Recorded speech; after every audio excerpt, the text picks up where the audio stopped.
আমার কোনো আসলে আইডিয়াই ছিল না যে জয় ভাইয়া কেমন বেস্ট অ্যাক্ট্রেসের অলরেডি একটা অ্যাওয়ার্ড পেয়ে গিয়েছে। আমাদের মিডিয়া থেকে শুরু করে নর্মাল লাইফ, কর্পোরেট লাইফ, আমি বলবো সিন্ডিকেট সব জায়গায় আছে। আর্টিস্টদের উচিত আসলে শিল্পটাকে চর্চা করা, যে যার যার যোগ্যতা দিয়ে যে যেভাবে ভালো কাজ করতে পারে। আমার মনে হয় কাজের কম্পিটিশনটা থাকা ভালো। আমার এই পারফরমেন্সটার জন্য আমার শখকেই দরকার, সে আমাকে নিয়ে কাজ করবে। আর আমি রিজিকে খুব বিশ্বাসী। ত্রিভুজের মাধ্যমে ওটিটিতে তোমার অভিষেক হয়েছে, কেমন সাড়া পেয়েছো? আলহামদুলিল্লাহ ভেরি গুড। মানে আমার ফার্স্ট কাজ দীপ্ত প্লের জন্য ত্রিভুজটা আমার জন্য অনেক বেশি চ্যালেঞ্জিং ছিল অ্যান্ড অনেক বেশি আমি ভয় পেয়েছিলাম, কারণ জয় ভাইয়ের সাথে আমার ফার্স্ট স্ক্রিন শেয়ার আমার এন্টায়ার লাইফে। আমি সবসময় দেখতাম জয় ভাইয়া অনেক বেশি সবার সাথে থাকে না যে স্ট্রিক্টলি কথা বলে, বা আমার কোনো আসলে আইডিয়াই ছিল না যে জয় ভাইয়া কেমন। কাজ করতে গিয়ে কেমন মনে হলো? He is a very nice guy, সত্যি আমি বলবো। তার মতো এত সিনিয়র একটা আর্টিস্টের সাথে স্ক্রিন শেয়ার করা বা একই মেকআপ রুম শেয়ার করা, অনেক কিছু, অনেক এক্সপিরিয়েন্স গ্যাদার করা যায়, অনেক কিছু শেখা যায়।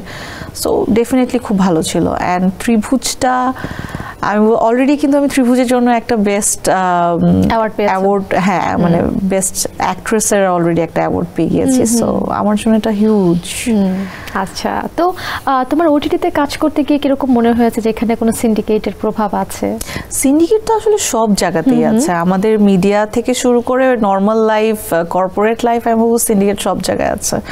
বাট এটা আসলে খুবই দুঃখজনক। আমার কাছে মনে হয় আমরা যারা আর্টিস্ট, আমরা সবাই ফুলের মতো, অ্যান্ড আর্টিস্টদের উচিত আসলে শিল্পটাকে চর্চা করা। এখানে কোনো ধরনের পলিটিক্স, সিন্ডিকেট এইসব না মেনটেন করে একদম যে যার যার যোগ্যতা দিয়ে যে যেভাবে ভালো কাজ করতে পারে। আমার মনে হয় কাজের কম্পিটিশনটা থাকা ভালো, সিন্ডিকেট, পলিটিক্স এগুলো না থাকলেই বেটার। আচ্ছা, এবার শখের স্কুল, কলেজ অ্যান্ড ইউনিভার্সিটি নিয়ে একটু জানতে চাই আমরা। তোমার স্কুল কোনটি ছিল? স্কুল তো আমার 3টা ছিল। একটা হচ্ছে কচিকাঁচা বিদ্যানিকেতন, এটা আমার একদম শুরুর দিকে, আমি নার্সারিতে। And then Sherebangla, and then Gandaria high school.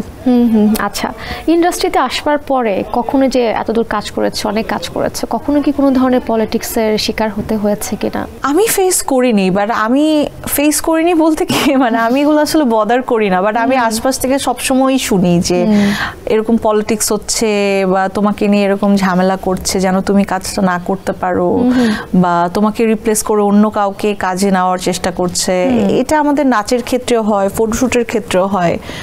মানে থাকে না সিন্ডিকেট থেকেই যে আমি সবসময় যেটা বিলিভ করি যে যার আমাকে লাগবে, যে মনে করবে যে না আমার এই ক্যারেক্টারের জন্য বা আমার এই পারফরমেন্সটার জন্য আমার শখকেই দরকার, সে আমাকে নিয়ে কাজ করবে। মানে আর আমি রিজিকে খুব বিশ্বাসী।